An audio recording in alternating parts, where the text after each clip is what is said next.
Welcome to Stas Francisco. It's time to talk about Donald Trump's else for the week so far. It's only Tuesday. You haven't spoken a word to the press for a solid week. It's like pretty obvious you had a stroke. You're having some kind of press conference at 2 o'clock today, so I guess we'll see, but this whole thing has been super weird. Of course, it doesn't do anything to distract from the fact that no one can pay their bill. Struggles to make debt payments have now hit every income bracket in the country. People with the highest credit scores are making late payments on their credit cards at twice the rate they were last year when Joe Biden was president and things were not insane. You're going to have to build new fencing around the White House to keep the white ladies out. I say this affectionately. Not with affection to you. Affection for the white ladies. Global tariffs, especially those on India, are about to spike the price of pumpkin spice lattes. Soybean orders this time last year were 40% of harvest. Right now, they are 0%.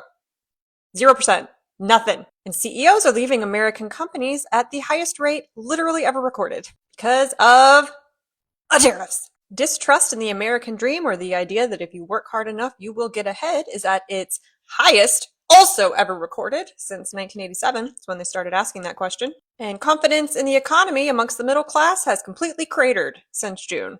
An appellate court has ruled that instituting global tariffs in such a sweeping and dumb way under the IEEPA is illegal. Sorry about that. You're gonna have to go ask your mommy and daddy in the Supreme Court for permission. Activists have started using AI facial recognition to identify ICE agents in masks. I just love the weird, twisted irony of this story. Another judge has stopped you from ending legal protections for 600,000 Venezuelan immigrants. And yet another judge blocked you from deporting a plane full of Guatemalan children while they were sitting in a plane on the tarmac. Turn it around. Okay. And yet another judge has blocked you from using the FTC to investigate a watchdog organization that called out hate speech on X. I thought you guys were in some sort of tiff or something. Now, remember when he got punched in the face? Oh, that was so long ago.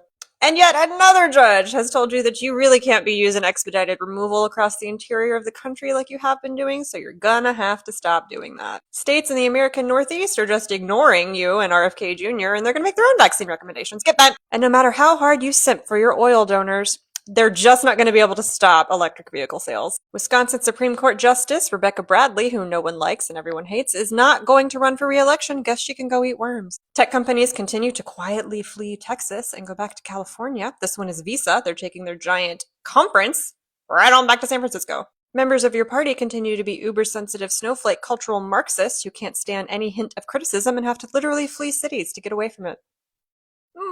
Another Republican has had to resign from a state house for being a weirdo, but at the end of the day, there ain't nothing you can do to get people to stop talking about this. It's okay, babe. I'm sure if you slur your way through today's inevitably batshit press conference, no one will talk about how often you went to Epstein's Island.